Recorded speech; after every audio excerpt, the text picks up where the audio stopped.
Good morning. Welcome, everybody.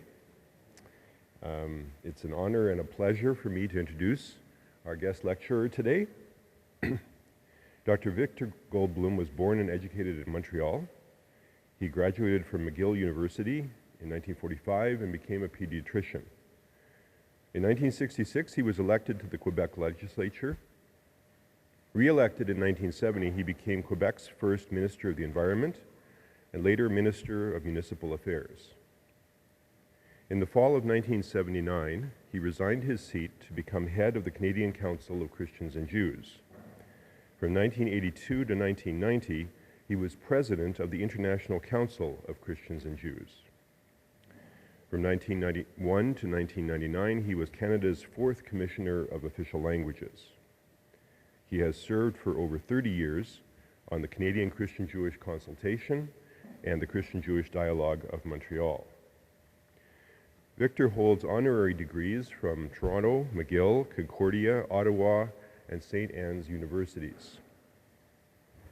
In recognition of his lifelong leadership in promoting Jewish-Christian relations, earlier this year, Victor was named by Pope Benedict XVI to the Pontifical Equestrian Order of St. Sylvester, Pope and Martyr. The Order of St. Sylvester is one of 5 orders of knighthood awarded directly by the Pope, and Victor is among a minority of non-Catholics around the world who have received this honor. It's been my pleasure for the past 10 years to represent the Evangelical Lutheran Church in Canada on the Canadian Christian-Jewish Consultation, and Victor and I have been colleagues on that the whole time. And I can only say how grateful I really am to Victor throughout the time that I've known him for his vision and his wisdom and his warmth and his leadership. And it's a great joy to have you with us today, Victor. Please join me in welcoming Dr. Victor Goldbloom.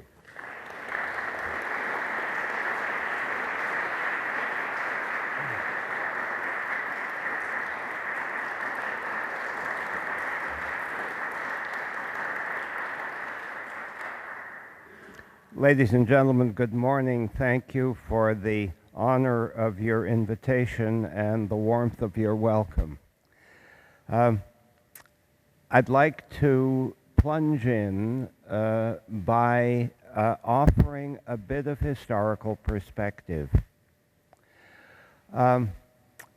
Interreligious dialogue, and specifically Christian-Jewish dialogue, is a 20th century phenomenon, and almost entirely a post-World War II phenomenon. There were 2 exceptions. The very first Council of Christians and Jews, Conference of Christians and Jews, as it was called, was in the United States, and it was created in 1928. And it's not that there was no problem of interreligious relations between Christians and Jews in the United States at that time, but the reason for the creation of that organization was quite special. It was anti-Catholicism. The Democratic Party nominated Governor Al Smith of New York to be their presidential candidate. Al Smith was a Catholic. And the anti-Catholicism which swept the country and defeated Al Smith was of deep concern to so many people of goodwill that they came together and created the National Conference of Christians and Jews. And they devoted their attention to Christian-Jewish relations as well. In 1943, and this is quite remarkable, in Britain they created a Council of Christians and Jews. Britain had other preoccupations at that time, and it was quite extraordinary that they took the initiative under those circumstances to create a Council of Christians and Jews. And then in 1946, the International Council of Christians and Jews came into being. A small number, perhaps less than 40 people, came together in the small Swiss town of Seelisberg and created an international organization. And they enunciated 10 principles. The principles of Seelisberg are still valid and of guidance to us today. And over the years, the movement has spread. When I became a part of it, as Tim recounted, I stepped down from my seat in the Quebec legislature in 1979 and was immediately invited to represent Canada at the International Council of Christians and Jews. There were about 15 or 16 countries at that time. They were mostly Western European countries. There were 2 in North America, and there was Israel. All the others were in Western Europe. One of the things, forgive a personal reference, in the time that I was president of the international organization, beginning in 1982, the Iron Curtain was very much a fact of life in Europe, and we undertook to go to the other side of the Iron Curtain and meet with Christian communities and Jewish communities in Czechoslovakia, in Hungary, in Poland, in East Germany. And it was a heartening experience because we had the impression from afar that the communist regimes were totally anti-religion and were totally dictatorial without any opposition. And we learned that there was a vigorous opposition in each of these countries, stronger in some than in others, and that it was easy to become a member of the opposition to the communist regime. Join a church. And the churches, the Catholic Church in Poland was extremely strong. The Reformed churches in Hungary were vigorous in their opposition to the regime and had a little more freedom than in other countries to do that. And we were able, to our surprise, to prevail on the communist authorities to allow exit visas for people from these countries, notably Czechoslovakia, but East Germany as well, and ultimately the other countries behind the Iron Curtain, to come to the West and attend our annual conferences. And today there are over 30 countries and several in the eastern and central parts of Europe, and this has been extremely rewarding. Let me also mention that it was in 1947 that the Canadian Council of Christians and Jews was created, and that brings me to another element of historical background. What kind of society were we here in Canada when we created the Canadian Council of Christians and Jews? I will speak with some frankness.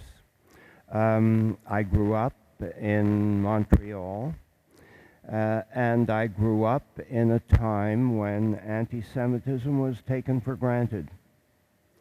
If you were Jewish, you took for granted that you were going to encounter anti-Semitism. If you were non-Jewish, if you were Christian, you took for granted that it was acceptable to manifest in word and deed your negative feelings about Jews and the Jewish community. Let me give a few examples. I entered McGill in 1939. McGill University had a set of entrance examinations. There were 10 matriculation examinations. Each was worth 100 points. You had to get 600 total points to be admitted to McGill. Except if you were of the Jewish faith, you had to get 750. I entered medical school in 1942. There were just over 100 students in first year, and there was a system And according to the system, 10 members of that class were of the Jewish faith. Not 9, not 11. Year after year, 10. You will be interested to know that there were exactly 10 women. Not 9, not 11. Year after year, 10 women. That has changed dramatically. So has the religious composition of medical school classes. In Montreal, the Jewish General Hospital was created in the mid-1930s, and it was created because Jewish physicians rarely got positions on the staffs of other hospitals. There was not one single school of nursing which would admit a young Jewish woman. Not one. And that was a further reason for the creation of the Jewish General Hospital and its nursing school.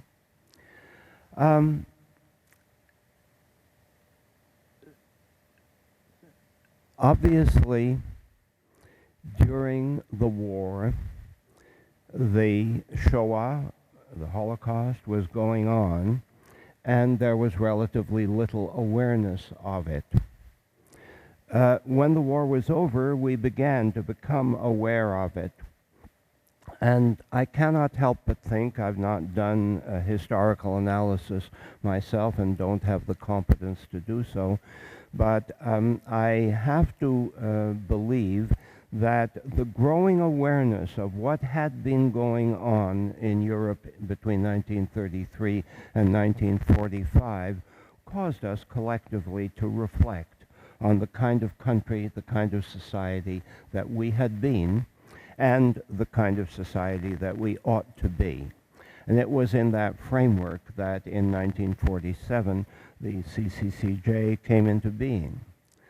At first, and I'm not saying this critically, but just as historical observation, it was a somewhat superficial and simplistic undertaking.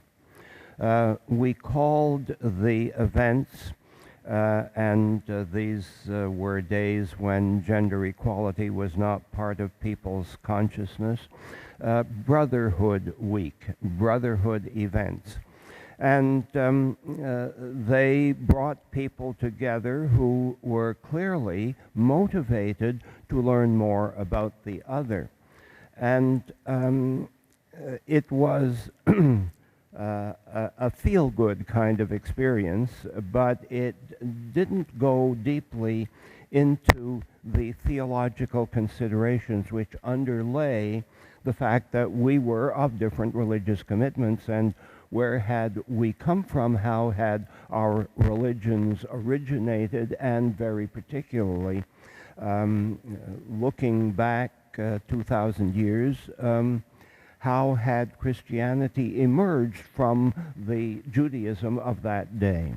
And it was perhaps 30-odd years ago that we began to deepen our considerations and to look at those theological issues and to look at the historical reality of the life and death of Jesus and the lives of the apostles and the evolution of Christianity from that important origin on. And we began to learn about St. Paul and learn about the Emperor Constantine. And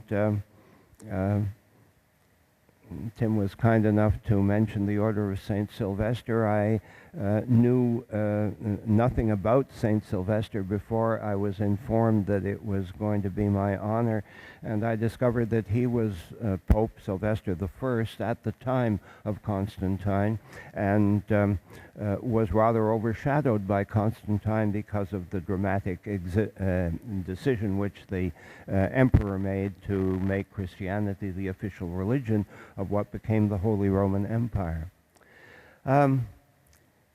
And there has been a growing comfort in the relationship, a growing sense of being able to talk openly and cordially and respectfully. And the quality of dialogue has become a mutual enrichment to all who participate in it. And I'm sure that there are still people on each side who have some misgivings and who question whether this is a good thing to be involved in. And is this not an exposure to pressures which may weaken one's commitment to one's own religion? May one not be tempted to see positive things in the other religion and be drawn towards that religion?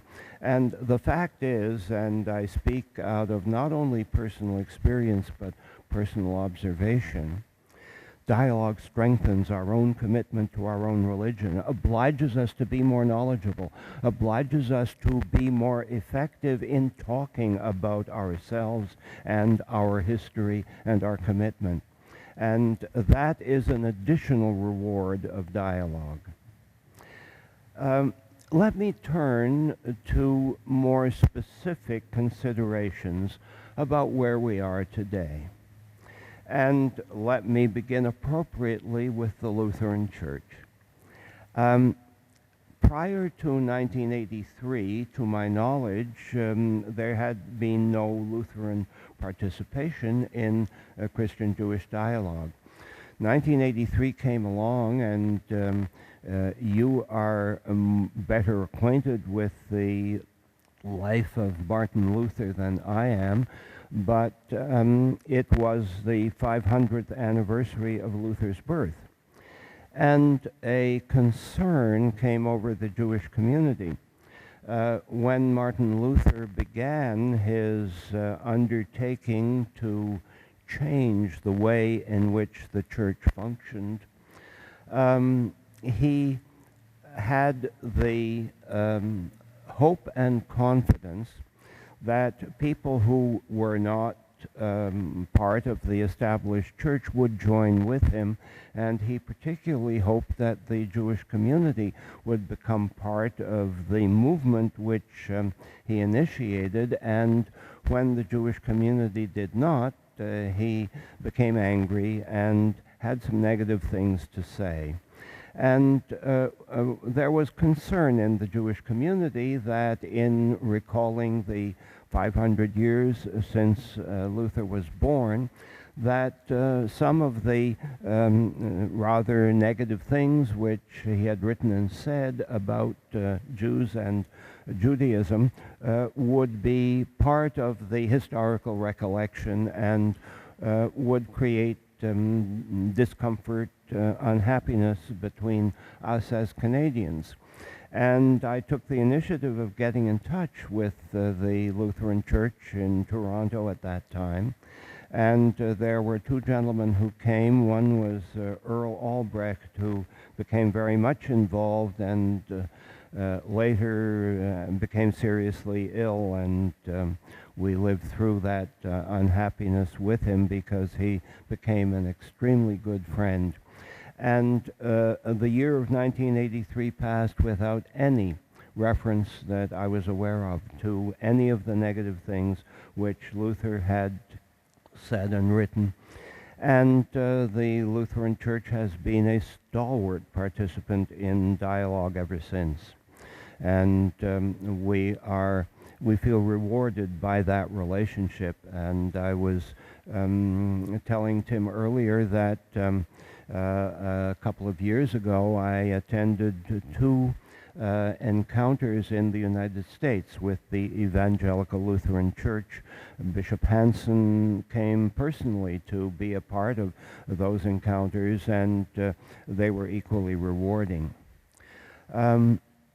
The relationship between the Jewish community and the Catholic Church, which of course goes back a very long way, has had some difficult times in history, and it was Pope John the 23rd who changed the whole course of history.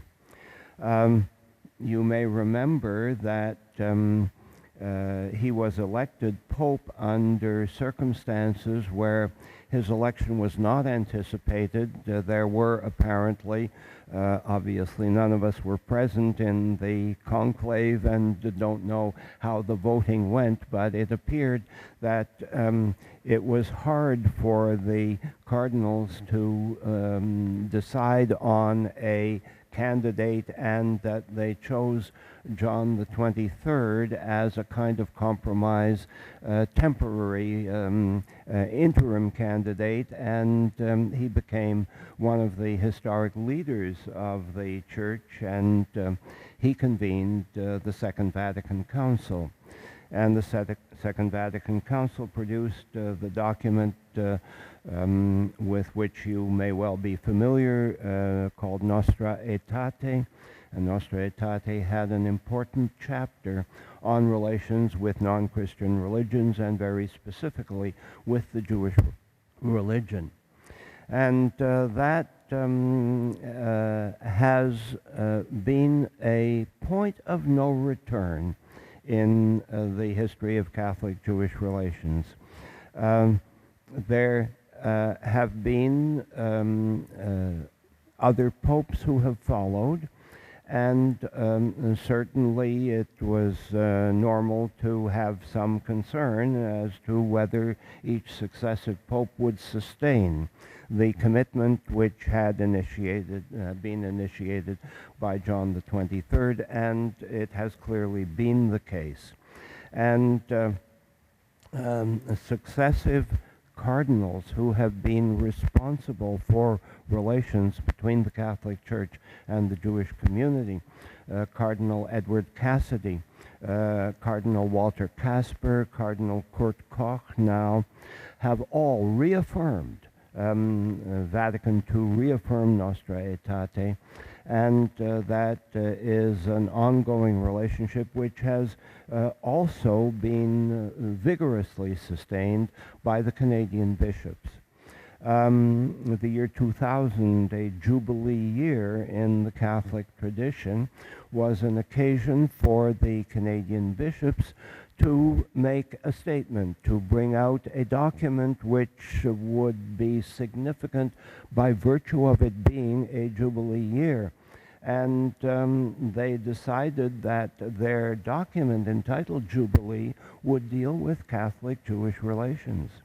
And Rabbi Howard Joseph of Montreal and your humble servant were consulted and invited to the ceremonial occasion of the presentation of the document.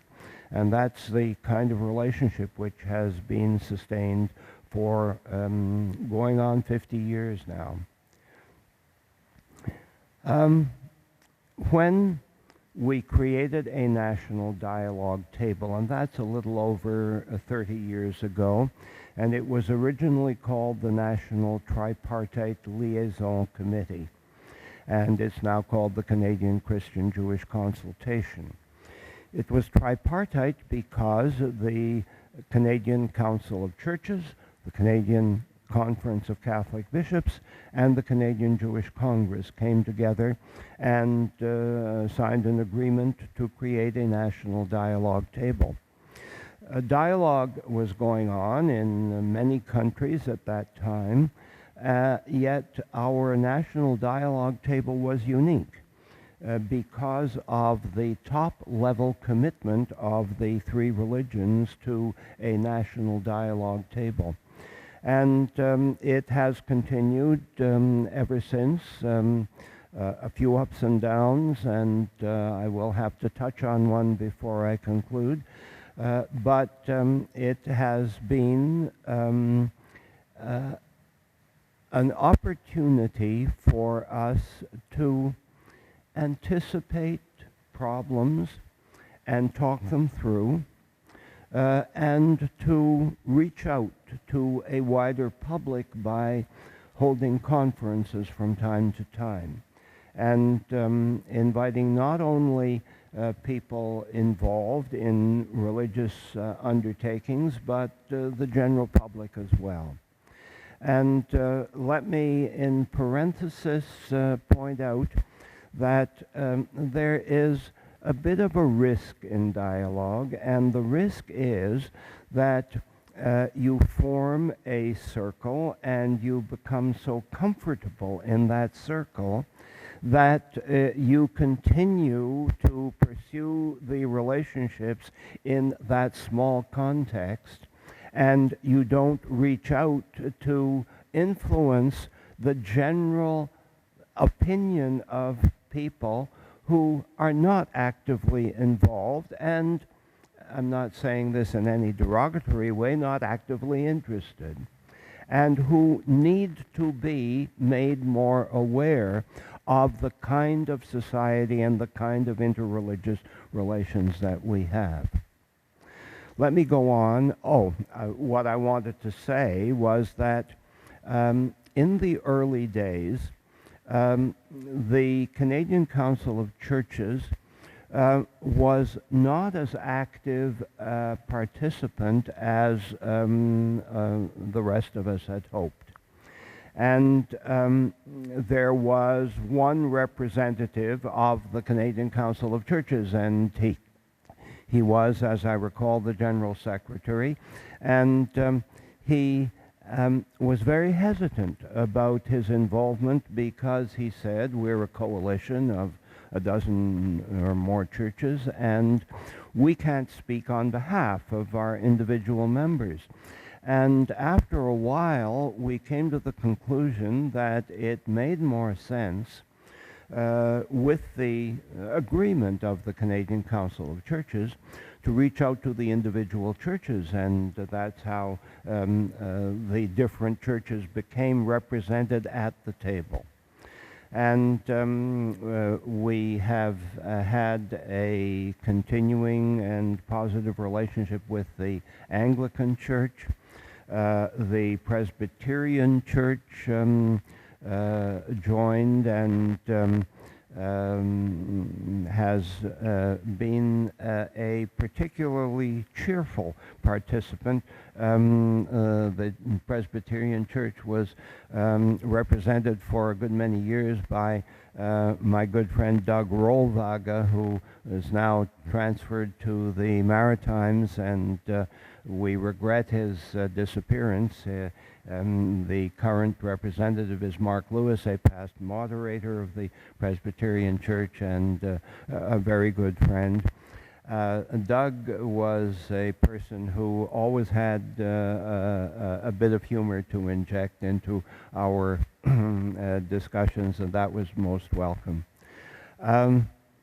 Let me be frank and say that in recent years, the Presbyterian Church in the United States has taken some problematic positions with regard to the situation in the Middle East, and that we in the Jewish community in Canada have been concerned that the Canadian Presbyterian Church might follow the American example, and they have not.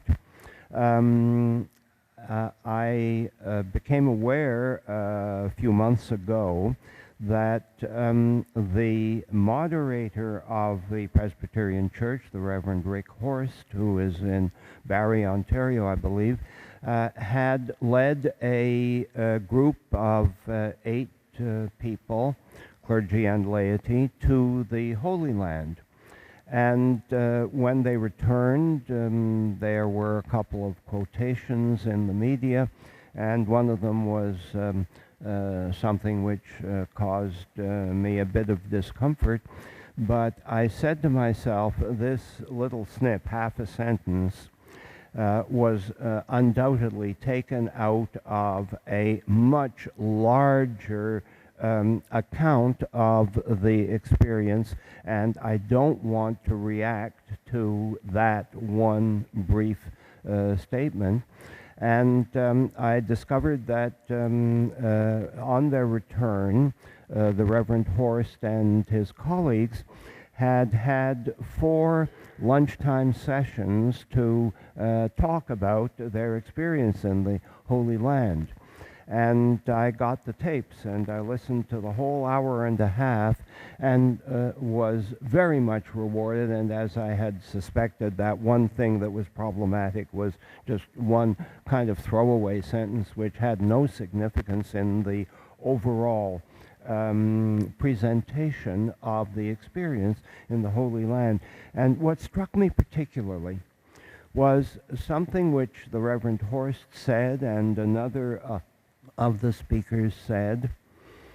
He said, "We are not a terrorist community." And that struck me very forcibly, because the issue of terrorism is on all our minds these days. I got in touch with a colleague in Israel. She is the current president of the International Council of Christians and Jews. Her name is Debbie Weissman, and some of you have met her because she's been here a couple of times. And I asked her, "Debbie, have there ever been any Christian suicide bombers or terrorists?" And she said, "No, they have not." And that was very, very significant to me, and it made it all the more clear to me that there is a preoccupation among Canadian Christians for Christian brothers and sisters in the Middle East, and the difficult situation in which they often are obliged to live.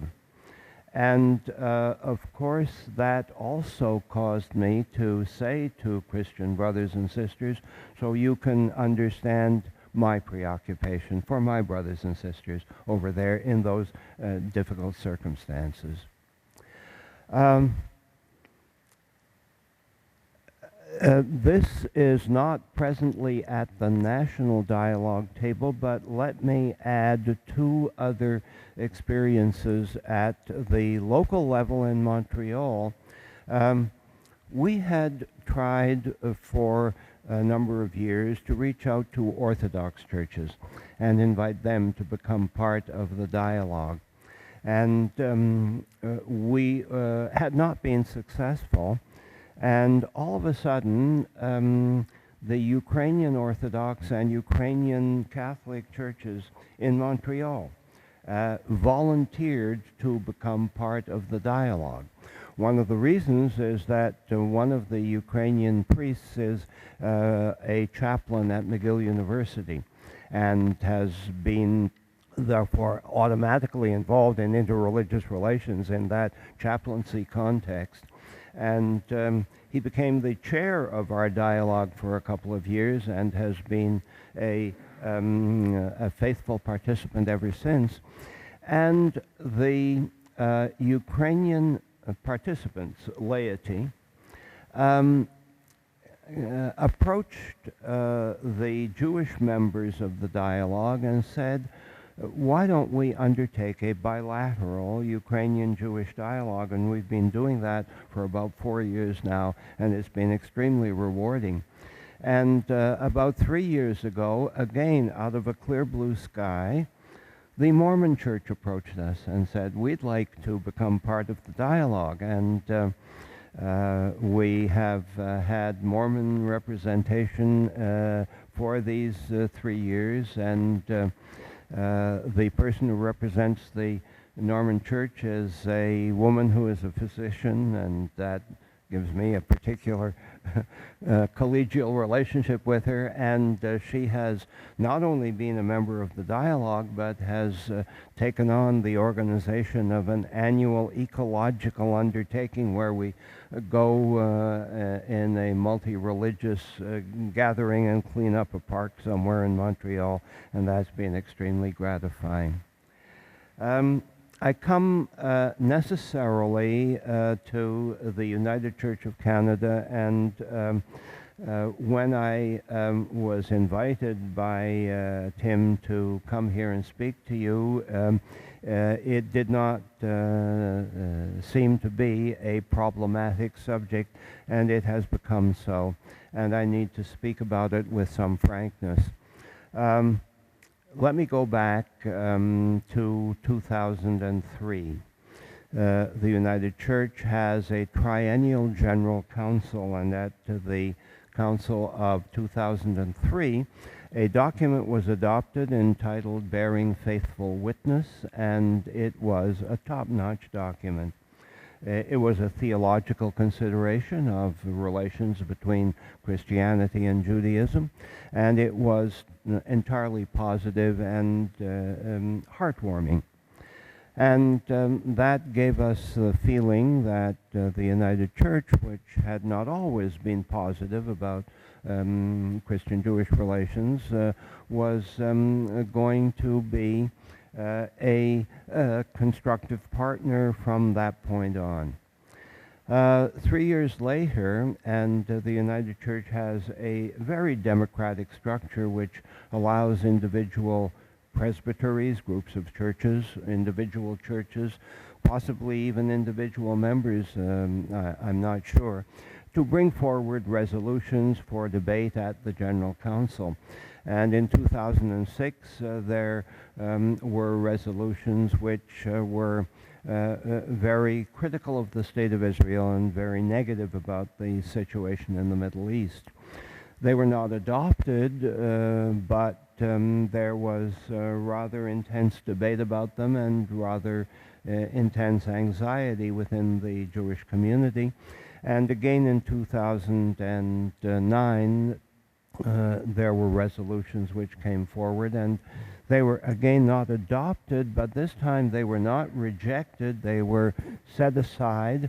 And what was not immediately known outside the church was that a working group was put together of 3 people to develop a church policy on the Middle East, and that document came before this year's General Council.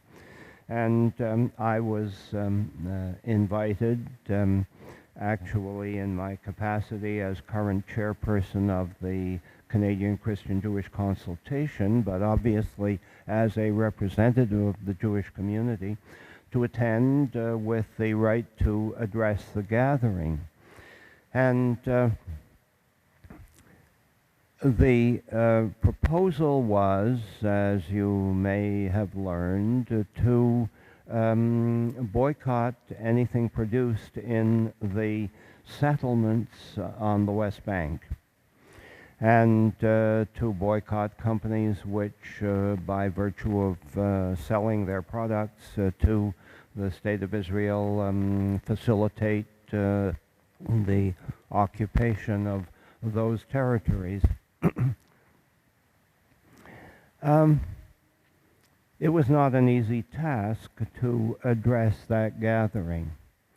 And the message that I tried to offer was that it is unrealistic to consider that we at this distance can have any significant impact on what happens in the Middle East. But that to adopt measures of this kind would create tensions, difficulties between us as Canadians. And living together as Canadians is a very important consideration. And I began my remarks by saying I speak to you as a Canadian. I'll be very frank that one of the reasons that that was my first sentence is that the complexity of being of the Jewish faith, which is more than having a religious commitment, it's also a sense of peoplehood, of unity of Jewish communities throughout the world, and a sense of attachment to the Holy Land.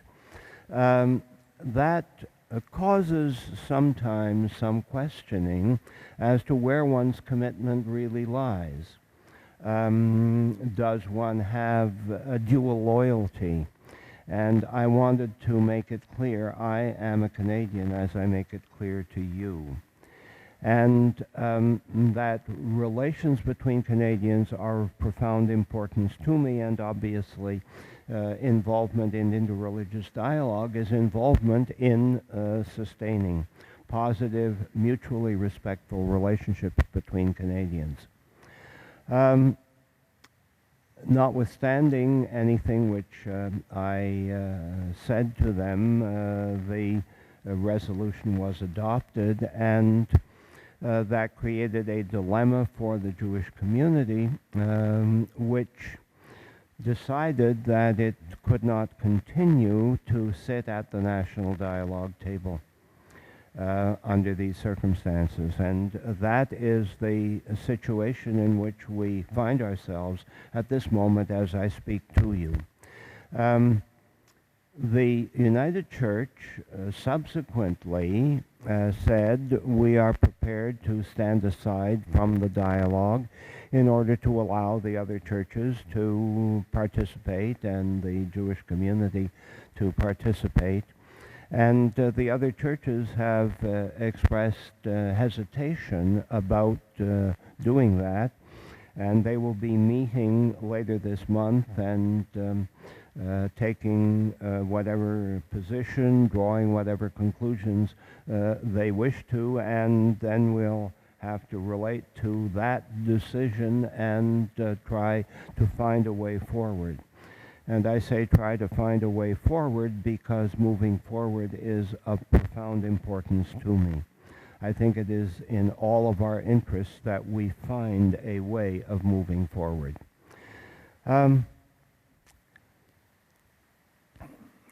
What I have described to you is a largely positive experience over these at least 65 years since 1947.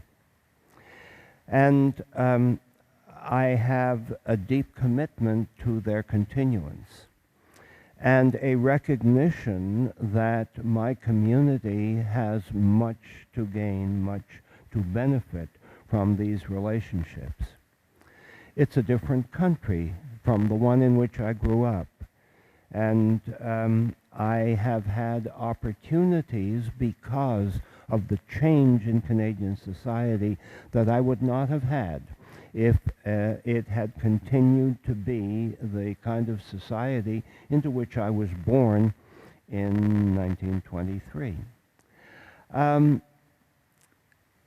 We have learned to be comfortable in each other's company. We have learned, most of us, as is evident this morning, to be comfortable in each other's places of worship. When I grew up, you simply did not set foot in a place of worship of any religion other than your own. In fact, within the Jewish community, there are people who won't set foot in a place of worship of a different part of the Jewish spectrum. So we were, to a certain degree, two solitudes. Not entirely two solitudes, because there was conflict and there was misunderstanding and misrepresentation. Let me say today that our principal problem, the principal problem with which we have to wrestle, is not prejudice. It's ignorance. It's just not knowing. And that's why it's so important that we reach out beyond our small, comfortable circle of dialogue and talk to other people, because we need to get to know each other better, and we need to know that at the grassroots. Forgive one more personal reference. I fell into an opportunity in Quebec, and I have the advantage of being French-speaking.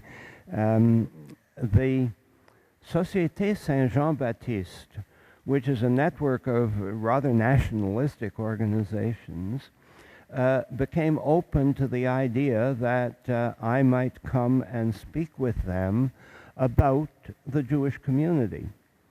Not about Judaism as a religion, but about the community as part of Quebec society.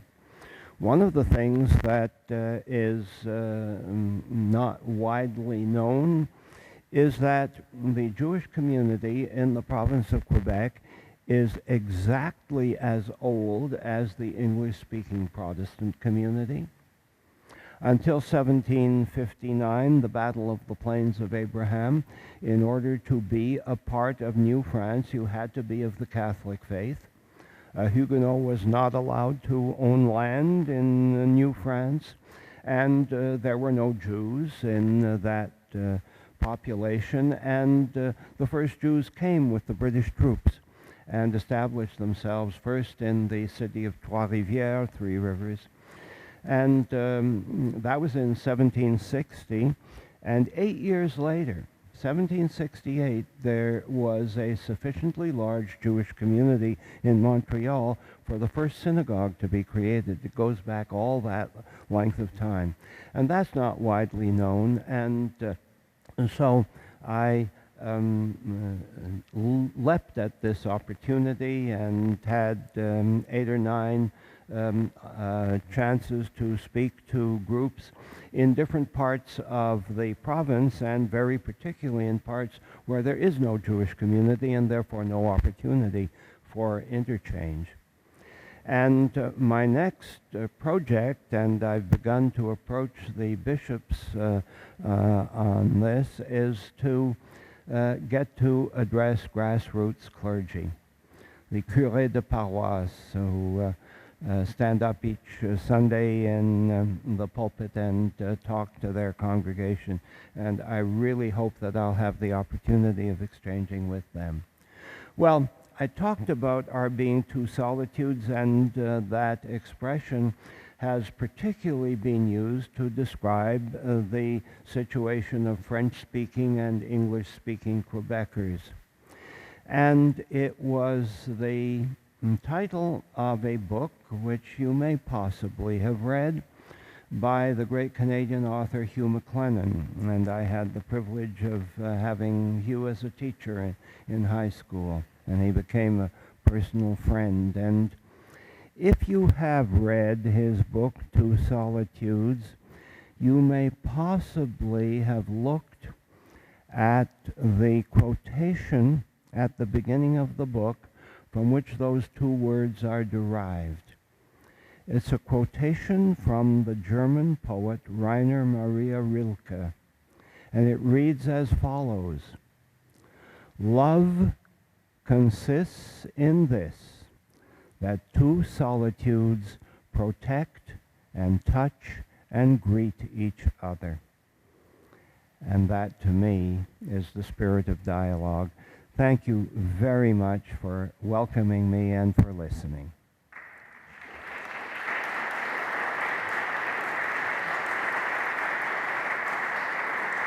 We didn't talk about this, but would you like to take some questions?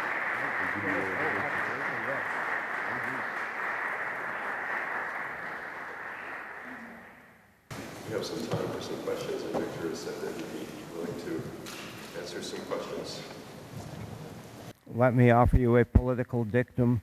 There are no indiscreet questions, there are only indiscreet answers. Sir. I'm sorry? Where is Islam in all this? Where is Islam in all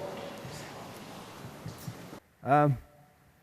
At the international level, and this goes back to the mid-1980s, the International Council of Christians and Jews meets in a different country each year, and we met in Spain at Salamanca.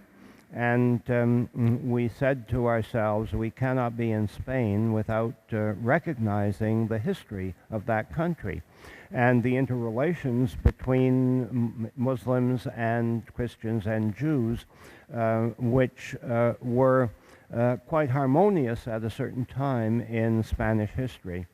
And so we invited Muslims for the first time. And we had 9 Muslims who attended, and one very fascinating person from the United States, but originally from Pakistan, is a Muslim feminist. And she, among other things, helped us to create a women's movement within the International Council of Christians and Jews, which has been a very valuable part of our work. And we have continued to invite Muslims every year since then with greater or less success. And we have included them in an undertaking which is an offshoot of the International Council, which is called the Abrahamic Forum. And that also has had some good and less successful undertakings, but we are continuing that effort. Here in Canada, and I have to speak about my own local experience in Montreal, we have a Muslim-Jewish dialogue which has been going on for 13 or 14 years, and it's in English. And it has devoted itself entirely to theological subjects, and from the beginning decided that it would not talk about anything political, and specifically not about the Middle East. About 6 or 7 years ago, I undertook to create a Jewish-Muslim dialogue in French. And it was because a colleague who happens to be a Buddhist introduced me to a gentleman who came from Algeria about 30-some years ago, and was open to the idea of dialogue, and I met with him and we agreed to begin a dialogue. And he brought some younger colleagues with him, and it went well for a couple of years, and then chance stepped in and created problems for us. One of our Muslim colleagues was transferred to another city to a university position there. Another was transferred to the United Arab Emirates. Another became pregnant and was not able to continue. And an unhappy incident where our principal colleague, the Algerian gentleman of whom I spoke, was invited to participate in a Jewish-Christian-Muslim joint trip to the Holy Land. And there was a member of that group who was of the Jewish community, unfortunately, who made things quite unpleasant for our Muslim colleague, and he's a very emotional person, and became disenchanted with the idea of dialogue. So we're in limbo in that regard. I maintain a personal relationship with him, a warm and cordial one, but he's a very emotional man, and he has not wanted to restart the dialogue so far. I hope I'll be able to persuade him. I've asked the different colleagues, the ones who moved away, can't you suggest somebody in your stead who would come and participate? And so far we haven't gotten any recruits. So I am frustrated in that regard because I feel it's important. And obviously in Quebec it's important in French as well as in English. Please. Given that there are members of the Jewish community who are critical of Israel, my question is twofold. One is, how does the Jewish community deal with that conflict within itself? And the second part of that question is there a model there for how the Jewish community can deal in their dialogue with Christians who are critical of Israel? Is there any solution to that? There tends to be within the Jewish community an automatic sense of support for the State of Israel, an unquestioning and uncritical support. That's not universal. And there are people like myself who have a strong feeling of identification with organizations in Israel which strive to maintain or restore the original principles and values on which the State of Israel was founded. There's an extraordinary organization called Rabbis for Human Rights. And Rabbis for Human Rights goes and stands in front of the bulldozers when they come to demolish a house and things of that kind. They go to bat for Arab people who are subjected to harassment, legal or other harassment, and they stand for those original values, and I support them as strongly and as generously as I can. There is in Israel an organization called the Interreligious Coordinating Council in Israel, and that too is a very constructive undertaking which brings together Muslims and Christians and Jews, and does, I think, rather extraordinary work to bring people together. You may recall that there was a mayor of Jerusalem for many, many years. His name was Teddy Kollek. And Teddy Kollek reached out to the Arab population of his city and was a bridge of understanding. And unfortunately, when he was ultimately defeated, that relationship did not maintain itself. However, one thing that I might have mentioned earlier and didn't include,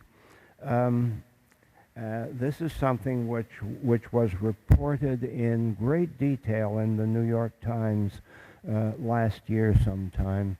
There was a series of quiet encounters between Ehud Olmert, who was Prime Minister of Israel at that time, and Mahmoud Abbas.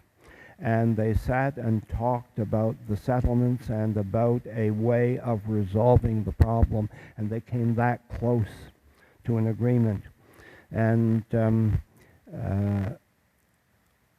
then Ehud Olmert was defeated, and Ariel Sharon took over, and then Benjamin Netanyahu, and it's been a different kind of conversation since that time. And I regretted greatly that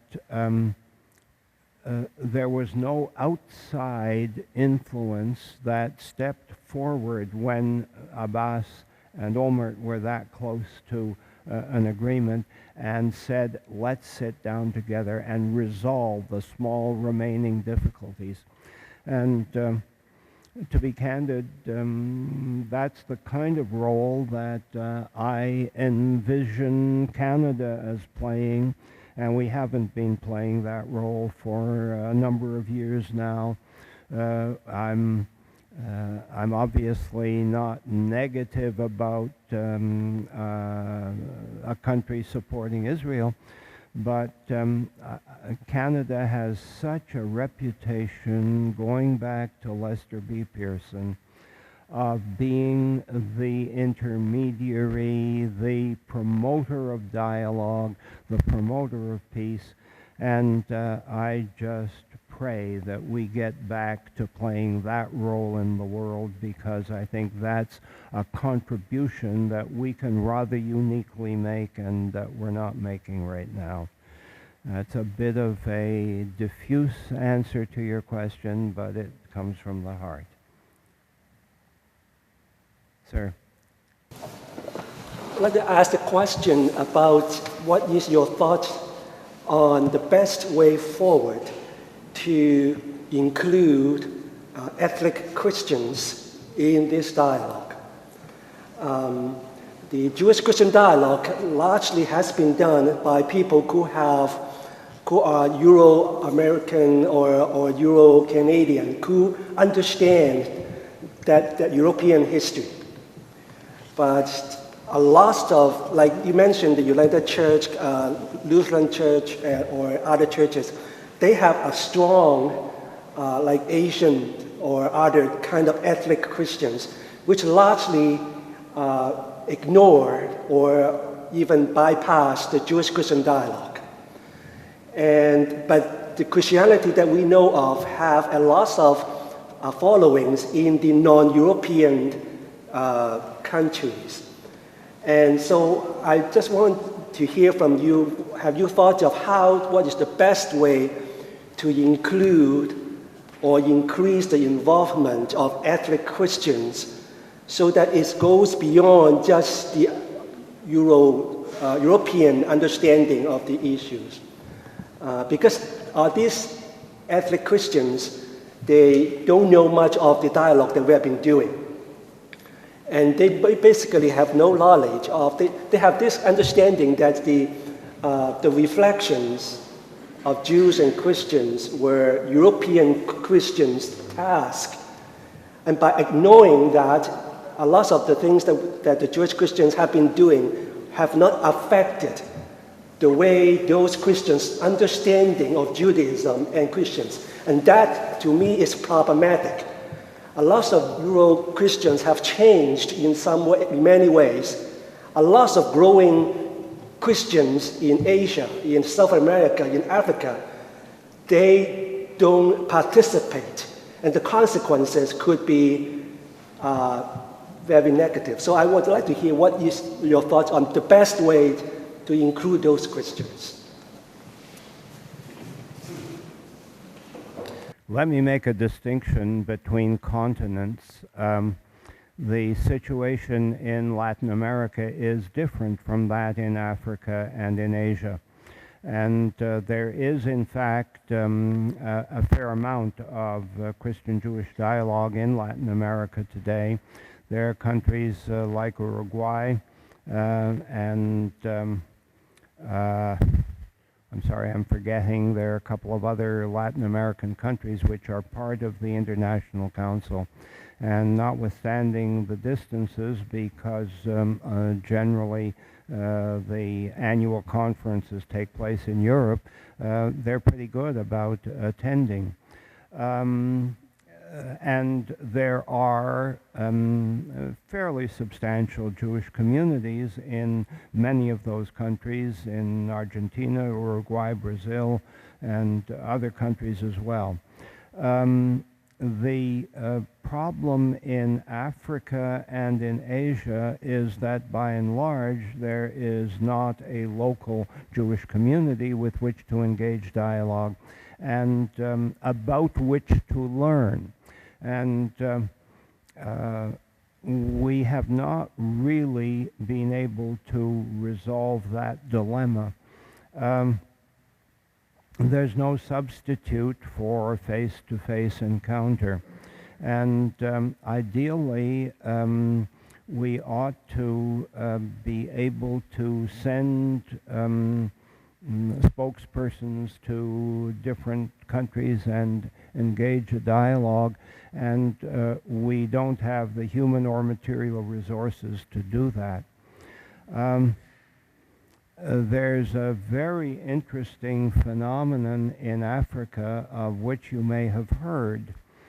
There is a theory that when the Jewish people were liberated from bondage in Egypt and made their way for 40 years in the desert and ended up in the Holy Land, there were a few people who stayed behind, who didn't want to leave for whatever reason, notwithstanding the fact that they were in slavery.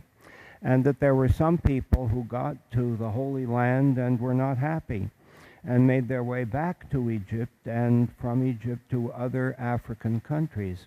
And that the 10 lost tribes of Israel are present in descendants who are part of African communities. And I have to say that notwithstanding my basic effort to be open-minded about things, I was skeptical about this. And just recently there have been DNA tests which have shown that there are tribes, particularly one tribe in towards the southern part of Africa called the Lemba, if I remember correctly, which has a very strong presence of Jewish DNA. And so we have to rethink this, and this may well be an opportunity. In fact, there are some Africans who have established contact with me who are primarily from the Congo and who are very interested in exploring further this heritage and what it could mean for relations today. And relations not only between people of the Jewish faith and people of Christian or other faiths in Africa, but relations between African countries and the State of Israel. There was a time, I'm digressing a little bit, forgive me, but there was a time when there were rather positive relationships between Israel and a number of African countries. And Israel was a presence with scientists and economists and academics of different fields helping the development of those African countries. And then there was a breach in those relationships, and I think it had to do largely with Israel not severing relations with apartheid South Africa at that time. And I go back to 1976, and the Olympic Games took place in Montreal, and they were the first Olympic Games after Munich in 1972 and the tragedy which occurred there. And I was designated the minister responsible for the Olympic Installations Board, and so became very much involved in the preparations for the Games and became very close with the Israeli Consul General in Montreal. And when he finished his term in Montreal, he was promoted to the rank of ambassador, and he was sent to Abidjan in the Ivory Coast. And Israel did not have diplomatic relations with the Ivory Coast, and it was the Belgian embassy which agreed to welcome him as what was called an interest officer, and he was there with the hope of being able to reestablish diplomatic relations for Israel with African countries. It didn't work out at that time. It has improved somewhat since then. But there are valid bases for establishing more dialogue than we have, and I hope that we can achieve that.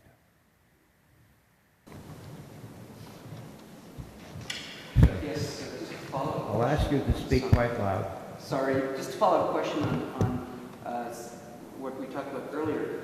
Interfaith Harmony Week, which I understand is based on a 2010 UN resolution that was brought forward by the Islamic community, which in itself had roots in trying to reconcile the differences among their own religion, and in fact, I believe also spawned some of the work you were talking about in trying to understand the theological differences between the Bible and the Holy Quran. But this whole idea of Interfaith Harmony Week, which brings together all the Abrahamic religions, is the Canadian Council at all involved, or is there something that they're looking at to try and harness this initiative? I can't come up with an example of something significant that is being undertaken just now. And it would be obviously desirable that we be able to move in that direction.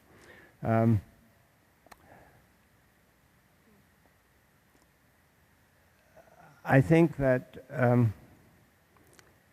one of our problems is that there is an imbalance between the approach of Jews to dialogue and the approach of Christians to dialogue. I'm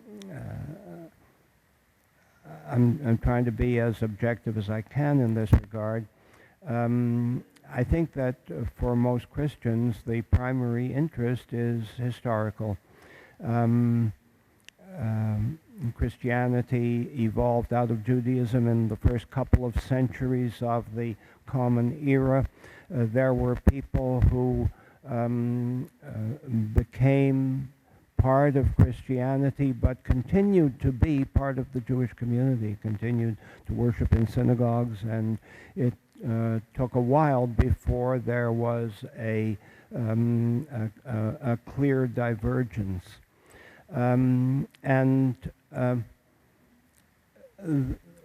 There is, for the Jewish participant, as I indicated in my talk, that threefold sense of identity with regard to religion, with regard to peoplehood, and with regard to attachment to the Holy Land, with the biblical roots of that attachment, and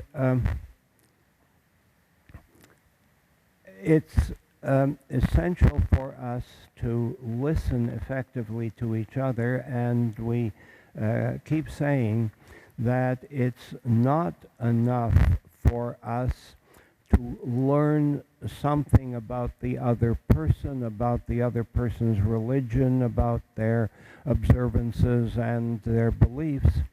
It's essential that we get to understand the other person's self-perception.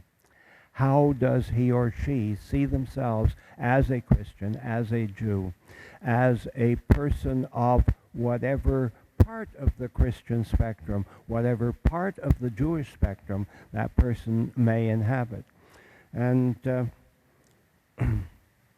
I think we've achieved a great deal at our dialogue tables in that regard. But still, when we talk about the Middle East situation, there are tensions in the conversation. And we see things differently, and we feel differently.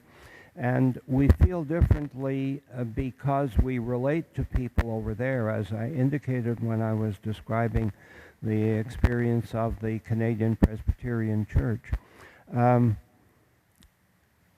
We care a great deal, and in our caring, we identify with people there, and we identify with their tensions. And those tensions are appreciable. And I do have to recognize that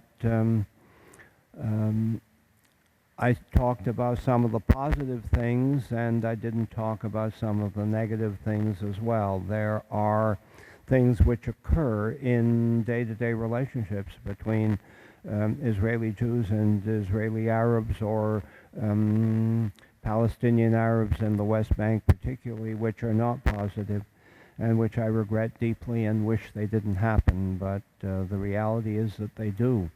And I don't have a magic wand for overcoming those things, but it's part of my daily prayer that it's even more important there than it is for us here to learn to live together. Yes, sir. You mentioned that when the original tripartite organization was formed, the Canadian Jewish Congress was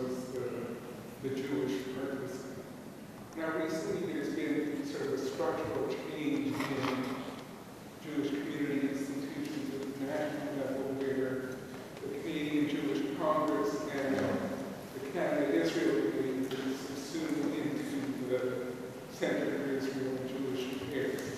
And I'm wondering whether that change has had any impact on the dialogue. The candid answer is that that change, I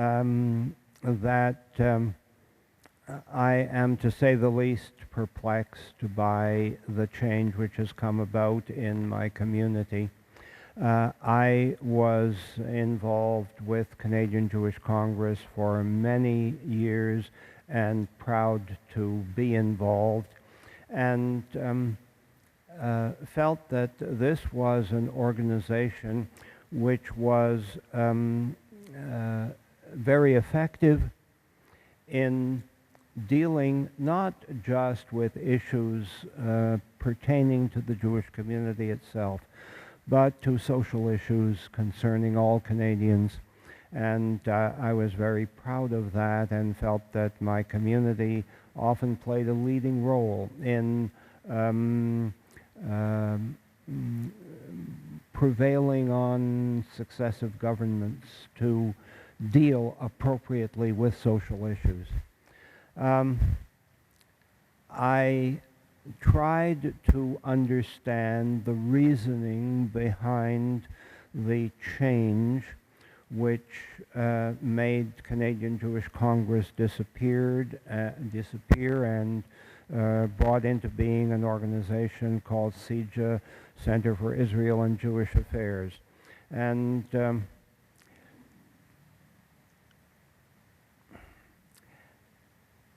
I was told that the advocacy of the Jewish community was deficient.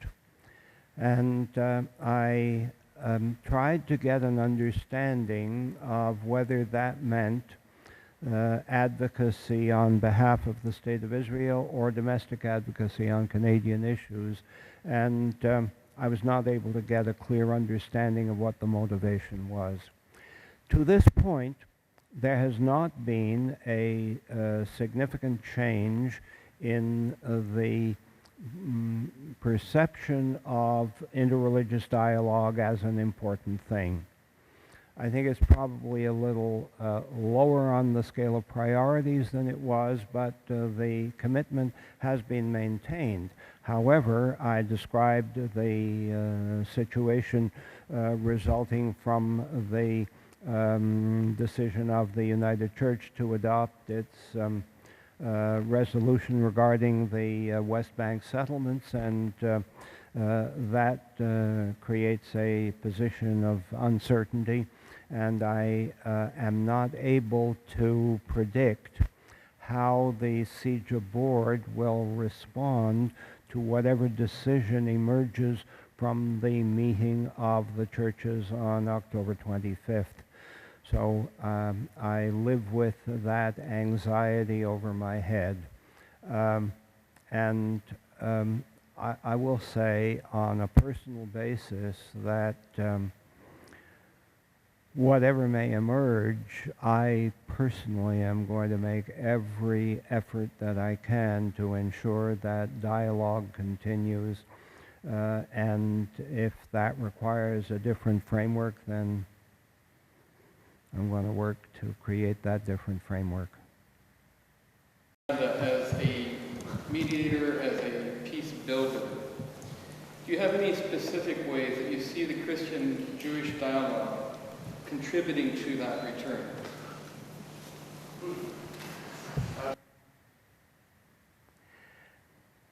I think that comes back to what I've said a couple of times, and that is that in order to have impact, we need to move beyond our small dialogue circle. And that's not always easy.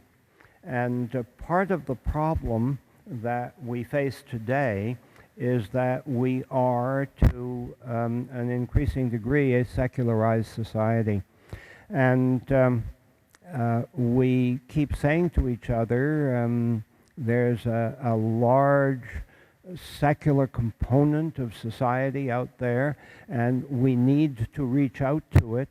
And it's not easy to find the means of doing that. I'm not saying this in any derogatory way. The secular society is amorphous. Each of our religions has a structure which may be more or less effectively built, but it's there, and there are people who speak on behalf of our religious component of society, and it's hard to know, apart from the government of the country, to whom one would address oneself to reach the secular components of society.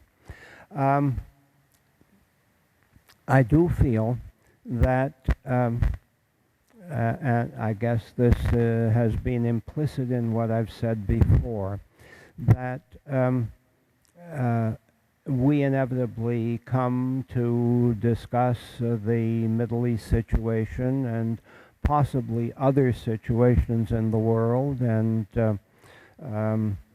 I'll say in parenthesis that I was disappointed at the one-track mindedness of the United Church in dealing only with the situation in the West Bank and not dealing with tragedies elsewhere in the world where Christians are at risk, in Syria, for example, Coptic Christians in Israel, terrible human tragedies as in the eastern part of the Congo. I wish that those had been part of the preoccupation as well. It seems to me that we are not able, as individuals sitting together around an interreligious dialogue table, to have a significant influence on world events, and specifically not on the Middle East. But certainly governments can do that, and that's why I keep hoping that Canada will take advantage of its potential relationship with the Arab-Muslim world and try to bring people together. I wish that I saw a way in which, other than our government doing something, in which we could really be influential. I would hope, for example, and I will continue with my frankness, I would hope that Canadian churches could cause the Middle Eastern churches to be more even-handed than they are. They have by and large been quite negative about the state of Israel, and that has been troubling, and it troubles me particularly because when Canadian churches undertake visits to the Middle East and they meet with their counterparts, their brothers and sisters, they tend to get a negative account of how things are going. And yes, there are negatives, but there are positives as well. I've tried to refer to some of them with the Interreligious Coordinating Council in Israel, Rabbis for Human Rights, and other organizations which are really trying to bridge gaps and to cause people to get to know each other and to talk together. And I would just hope that we here could be more supportive of people in the field, on the spot, who are trying to bridge the gaps and create understanding. And that we not be so ready, and I say it about my own community as well, to take sides and to argue for the one side or the other. Can I just say, Bishop Muna of the Lutheran Church in Goldbloom actually spoke at a gathering of the Interreligious Coordinating Council this past year. So I think he's aware of some of those dynamics, and I know Debbie Weissman knows him. Yeah. So there are people who are trying.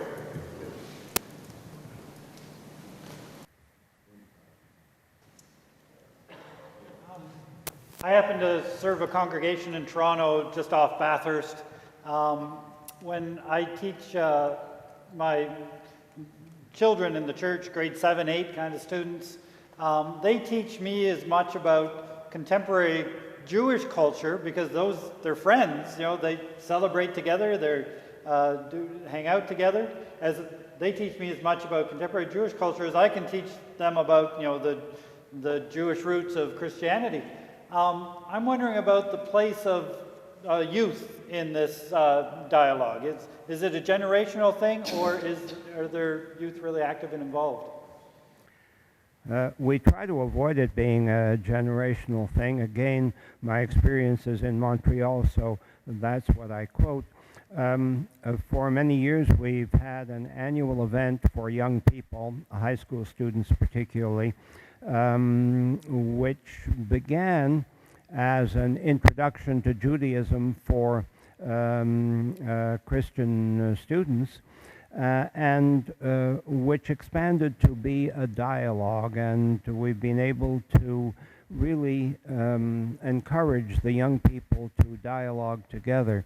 The last couple of years we have not been successful in finding participant schools, but we're not letting go of that.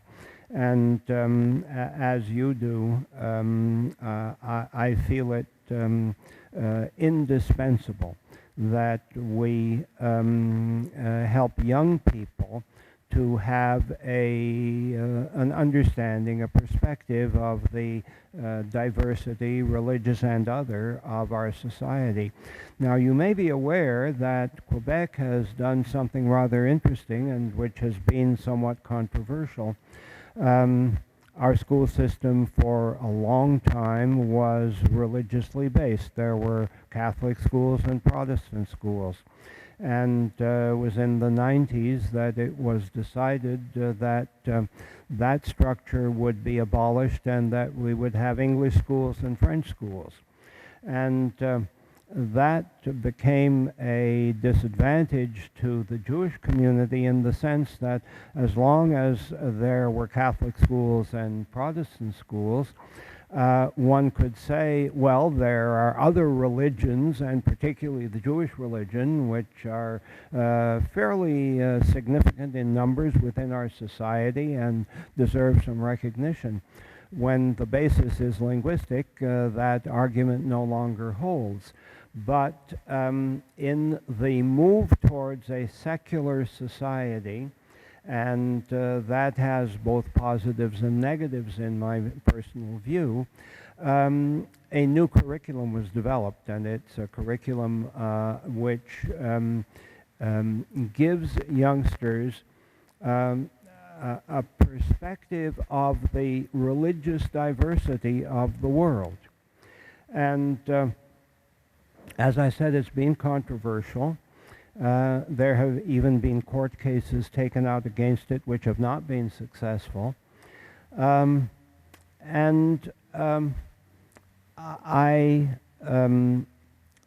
was very briefly and to a very limited extent involved in some of their consultations. When I saw the final document, and I'm not qualified to judge the pedagogical parts of it, but there's an introductory document which is just top-notch. I was really pleasantly surprised by the sensitivity and breadth of generosity of spirit that is in that document. I share the feeling of quite a lot of parents that this would be appropriate to the high school level and less appropriate at the elementary school level.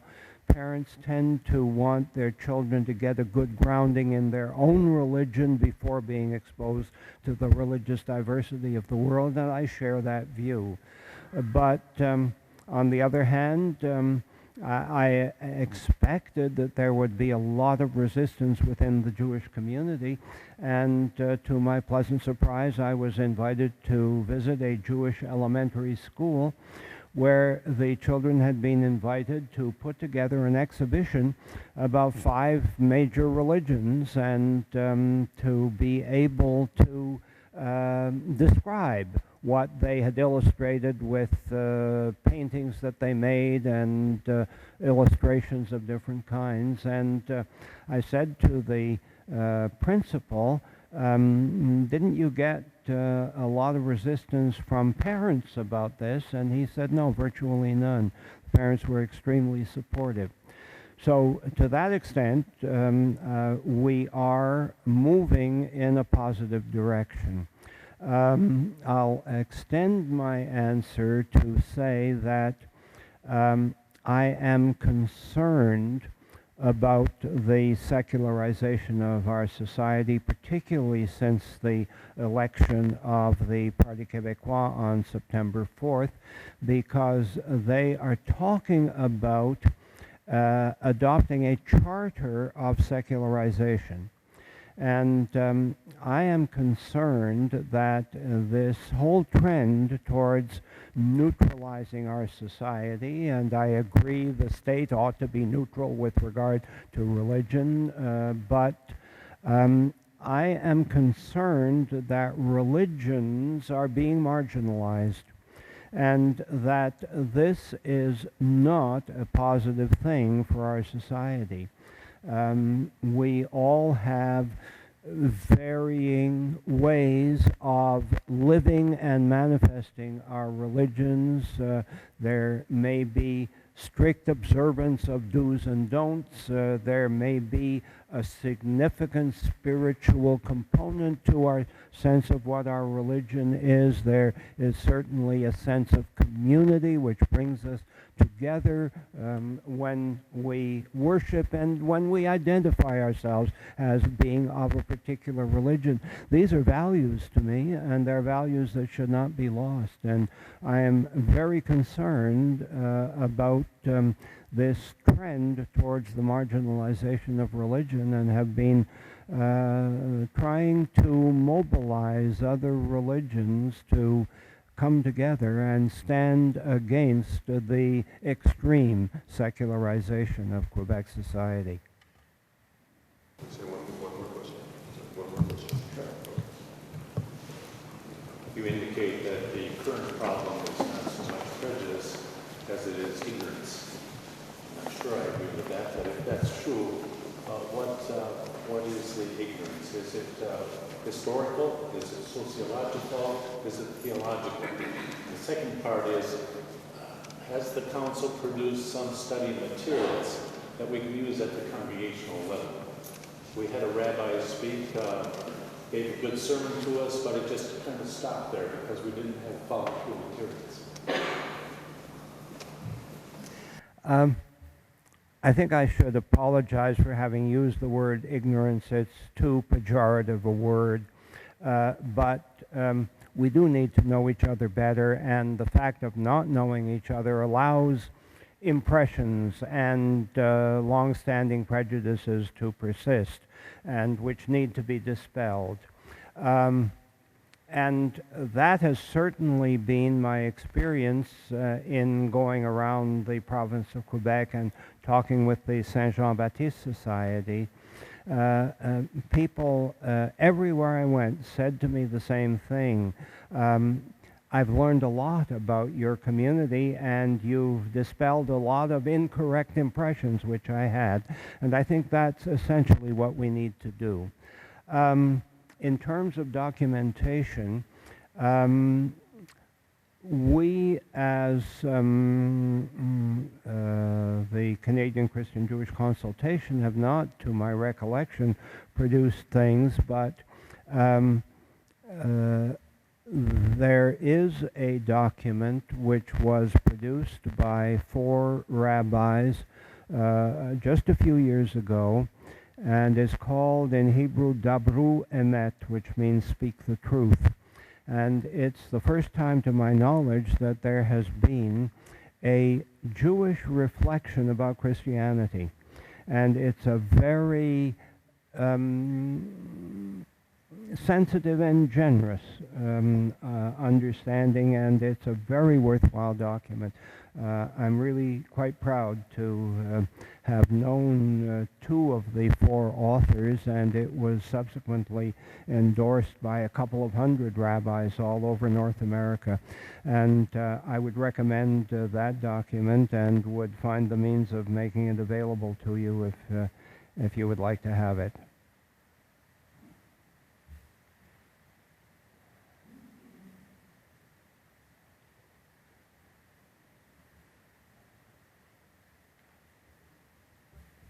Dr. Goldbloom, this has been an extraordinarily rich morning, and so it's my happy task to say thanks.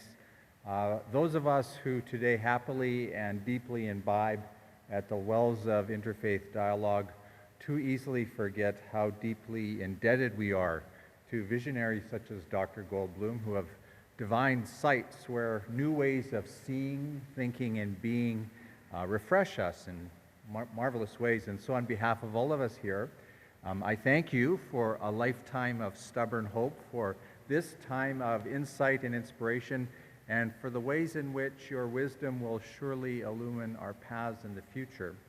Thank you so very much. Thank you very much indeed. Thank you. Thank you.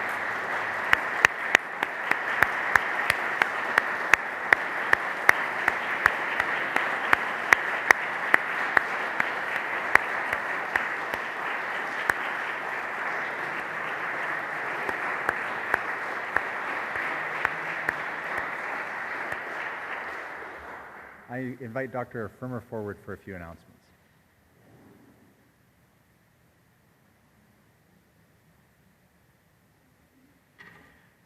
Well, as they say around here, it isn't over until the dean sings, I guess. But I want to just say a word of thanks for a very rich morning as well. This has been a very helpful I think one of the finest I've heard ever. And I have been a bit familiar with some of these dialogues that are going on. It's been very helpful to see how well and you've integrated this for us in a way that's sort of something we can comprehend. So thank you for that on a personal note. It's left for me to say thanks to some people. First of all, to Tim Hagedis, who I think initiated this opportunity for all of us and did a lot of the organizing and behind-the-scenes work. Of course, to the office staff for what they've done and other things to make this event possible. I also want to just say a few things about some upcoming things, one of which I was very pleased to hear a bit of advice about visits to the Holy Land. We are planning one. We have one scheduled for April 24th or 25th, roughly, through the first part of May for a week and a half to 2 weeks. We're finalizing the details. If you're interested in that, you can speak to Tim about it or give us your name. Because we are, in addition to offering it as a course credit, others can participate in that as well. I'm also pleased to say we also have some upcoming lectures which might be of interest to you. And on November 12th, we have a full-day dialogue on Aboriginal spirituality. It won't be here. It'll be across campus. Alan Jorgensen's organizing that. There is a registration form. Space is limited, I need to add, and you do need to register for it. There's a slight charge, I think, for the lunch, which will be provided. And so if you're interested in that, please either speak to Alan or look on our website for the registration. Also important, the whole the issue of intercultural, interfaith dialogue is important here. And we have a number of initiatives underway, one of which is the Abrahamic Faith Forum. Meets twice a year. I know some of you are members of that forum, are here. And their next meeting, as I recall, is November 7th at 7:30 in the evening here in this building. And they usually take, do you know what the theme is, Tim? Jesus. The theme is Jesus. Oh, there you go. So we'll need to get this document and have a read through it before. But this is a forum that involves Christian, Muslim, and Jewish people in a dialogue from various communities, and it's very informing kind of opportunity. Lastly, I would be remiss in not asking you if you're not on our email list for the events that are up and coming, there's a sheet at the back. You can sign up for that. And finally, to say a very special word of thanks to all of you. You could have done something else with this time this morning, but you chose to be here, and we're grateful for it. And I know some of you drove a considerable way to get here, as well as took time off from work to be here. So thank you so much for coming, and I hope you have a pleasant day.